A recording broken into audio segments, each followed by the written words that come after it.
So I recently learned about this design trend called fuzzy amorphous creatures, and I thought to myself, I know a fuzzy amorphous creature.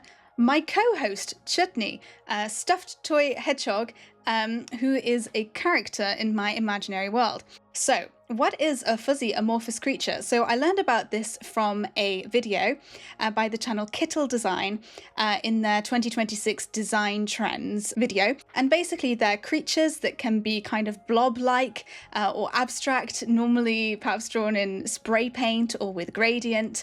They do have a kind of a cute and naive aspect to them. And they also seem beginner friendly. I thought maybe it was on a level that I could at least have a go at drawing Chutney in. Now we're going to see this great little movie of me trying to draw Chutney. So we've got our reference image there of Chutney, and I've gone for this pink background. I think a lot of the reference pictures did have more neon colours, but Chutney is kind of this beigey yellow, and I thought maybe it would clash with her.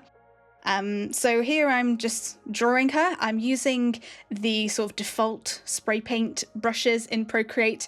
As I said, I'm not a pro in any way. I was just experimenting with the different sizes, kind of trying to use that sort of splatter effect to make sort of fluffy spikes. And I'm just working on different layers, building up the different colours that I see in Chutney. As you see, I'm kind of switching layers on and off, changing their opacity. I think for a couple of them, I did also use a bit of a blur effect. So that's what you're watching right now, is me starting to put in Chutney's features. So in a lot of the reference images, there were some that had kind of more detailed faces, and there were others where the face was quite roughly drawn on in a more naive style.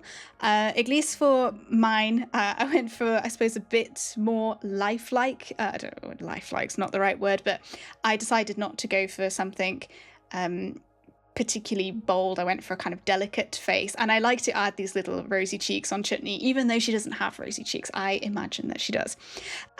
So here I started adding a bit of shadow. I didn't really know how to make a kind of gradient or anything, so I thought I would just build up layers of different colors. I think here I was realizing that some of the pink was still shining through in some parts of her body, so I was just doing a little check to make sure she was coloured in, and here we're adding a bit of dimension. Then I started thinking about her setting, so what the rest of the composition might be.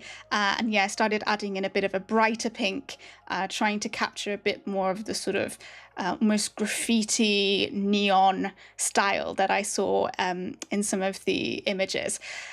So then I thought I'd have a play at trying to put Chutney in some sort of setting. I tried to draw stars. I'm not very good at drawing stars, so I used, this is just the Procreate star brush, and I put Chutney on a bit of a diagonal, so she sort of looks like she's floating somewhere. And then what you see me trying to draw, well, I was experimenting just a little bit then, it was very quick, with some splatter and drip effects. And here I was just checking that I didn't want to do one of the faces. I thought, no, I don't want to do a face like that. But yeah, what you see me keep trying to draw is a microwave. And the reason why I'm trying to draw a microwave is in my story, Chutney travels through a time travel microwave to enter a place called the Time Soup. And this is what you're seeing her in at the moment, the Time Soup. And those yellows are the timeline noodles. So essentially, yeah, these are just, I'm using blur effects, I'm just playing around with different layer styling. I thought maybe if Chutney's in the Time Soup, perhaps she should look a bit more scared. So I drew her with little teeth. So now I've got two different options, teeth and smile. And yeah, some sort of matrix abduction thing in green. Then I decided to go for some sort of meme kind of thing where people write in Comic Sans like little things. So I thought I like soup is quite good when you're in the Time Soup. And then something descriptive, Princess Chutney in the Time Soup. So kind of a bit, kind of veering off into my own ideas here.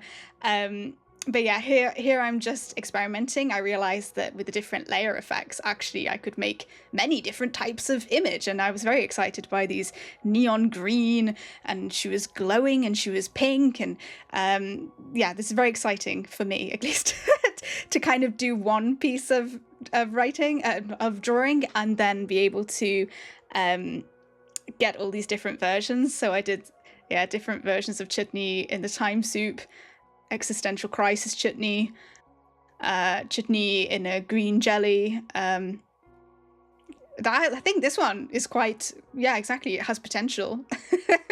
Where am I? I like soup. And so yeah, I'm just experimenting. I'm just playing. I thought it was cute and funny. So you can get a more sweet traditional Chutney, so cute, all the way up to like neon green matrix abduction Chutney. So I don't really know which one of these, which one would you go for? That was what I ended up with, is, well, which one do I like? Which of these is the end drawing? Sorry for all the flashing. But yeah, I think this one has charm.